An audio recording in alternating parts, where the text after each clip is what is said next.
आता भरपूर वेळा तुम्ही मला कॉल करता की आपल्या डीव्हीआरचा पासवर्ड काय आहे किंवा युजर नेम दाखवतंय, पासवर्ड तर दाखवत नाहीये. तर आज मी तुम्हाला दाखवतो आपला जो रेग्युलर पासवर्ड असतो तो आपण काय ठेवतो आणि कशा प्रकारे ठेवतो ते. हे पहा, आता इथे आपण नवीन सिस्टीम जॉईन केलेली आहे. याच्यामध्ये मेन मेनूमध्ये गेल्यावर इथं पॅटर्न दाखवतो. भरपूर वेळा पॅटर्न माहिती नसतो. इथं स्विच युजर म्हणून आलं, इथं ॲडमिन येतं, इथं पासवर्डसाठी येतं.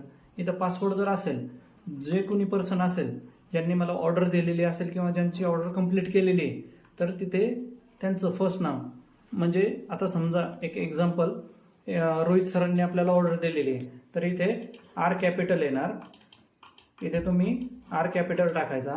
ओके, रोहित. त्याच्यानंतर बाकी सगळे डिजिट्स हे स्मॉल सिरीजमध्ये येणार. इथे रोहित झालं, @ त्यांच्या मोबाईलचा लास्ट नंबर असेल 5555, तर इथं 5555 असा पासवर्ड आपण जनरेट करतो. त्याचबरोबर दुसरा पॉईंट म्हणजे की हा पासवर्ड नसेल तर आपण पॅटर्न अशा प्रकारे, हा पॅटर्न येतो. तर आपला पॅटर्न हा रेग्युलर पॅटर्न असतो. रेग्युलर पॅटर्न आपण कशा प्रकारे टाकतो, हा जो आहे तर हा आपला पॅटर्न असतो. हा कंपल्सरी आपण इन्स्टॉलेशनला हा पॅटर्न आपण कंपल्सरी टाकतो. ह्या पॅटर्न टाकल्यानंतर तुमचं अनलॉक होतं. आता हे सिस्टीम अनलॉक झालेलं आहे, म्हणजे अशा प्रकारे तुम्ही त्याचे अनलॉक करून चेक करू शकतो.